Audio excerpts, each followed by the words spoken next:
जब हनुमान जी छोटे थे तब वे बहुत ही प्यारे और नटखट बालक थे, जिनके चेहरे पर हमेशा मासूम मुस्कान रहती थी।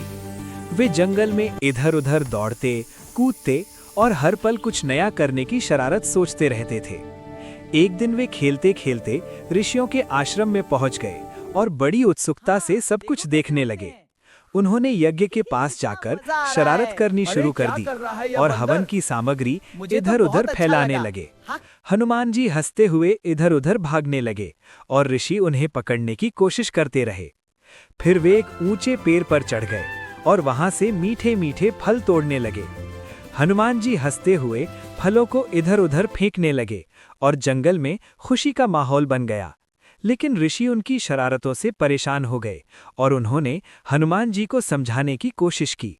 अंत में ऋषियों ने उन्हें श्राप दिया, जिससे वे अपनी शक्तियों को भूल गए और शांत होकर बैठ गए।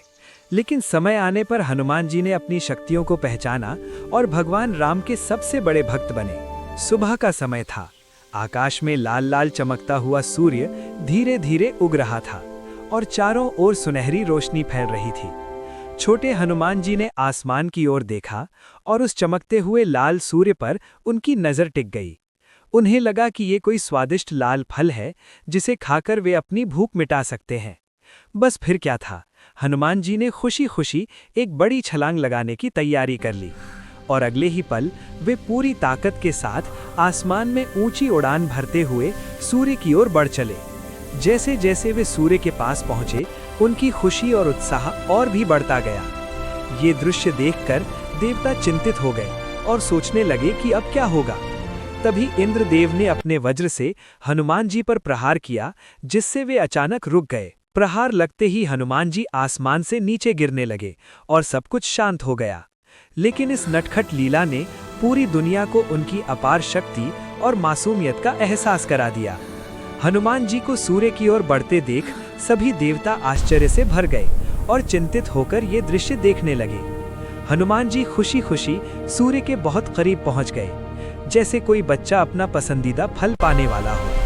तभी इंद्रदेव प्रकट हुए और हनुमान जी को रोकने के लिए अपने वज्र को उठाया।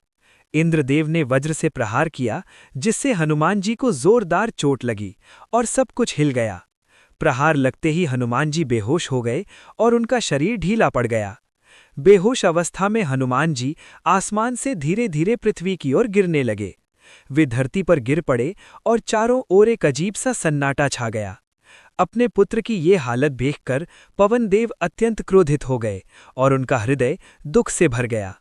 क्रोध में आकर पवन देव ने पूरी सृष्टि में वायु का प्रवाह रोक दिया। वायु रुकते ही सभी जीव जंतु और मनुष्य तड़पने लगे और पूरी सृष्टि संकट में पड़ गई।